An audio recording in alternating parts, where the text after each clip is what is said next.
Hi friends మన రీసెంట్గా ఒక 5-6 రోజుల క్రితం అయితే 4 పిల్లలు అయితే అమ్మకానికి అయితే పెట్టడం జరిగింది కదా. ఆ పిల్లలు అయితే అమ్మడం అయితే జరిగింది. వైజాగ్ పర్సన్ అయితే తీసుకోవడం జరిగింది. ఆ వీడియోని చూద్దాం. Okay bye friends. మనమైతే చూస్తున్నాం ఫ్రెండ్స్, ఈ 4 జిక్స్ అయితే మన హోమ్ బ్రీడ్ అయితే ఇవైతే మన ఛానల్ అయితే అమ్మకానికి అయితే పెట్టడం జరిగింది ఒక 10 రోజుల క్రితం. ఇంకా ఇవైతే మన సబ్స్క్రైబర్ వైజాగ్ పర్సన్ అయితే ఒక పర్సన్ అయితే తీసుకోవడం అయితే జరిగింది. మనమైతే ఇవ్వడం అయితే జరిగింది. ఇవి ట్రాన్స్పోర్ట్ అనేది చేయడం జరిగింది.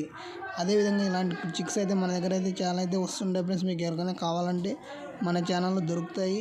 అదేవిధంగా మీ దగ్గర ఏదైనా కోళ్ళు అమ్మకానికి ఉన్నట్లయితే మన ఛానల్లో అయితే అమ్మకానికి అయితే పెట్టడం అయితే జరుగుతుంది. ఒక ఫ్రెండ్స్, వీడియో అయితే ఎండ్ వరకు చూడండి. మీకు నచ్చినట్టయితే తప్పకుండా ఒక లైక్ చేయండి. ఫస్ట్ టైం మన ఛానల్ ఎవరైనా విజిట్ చేస్తున్నట్టయితే తప్పకుండా సబ్స్క్రైబ్ చేయండి, సపోర్ట్ చేయండి ఫ్రెండ్స్. Okay bye.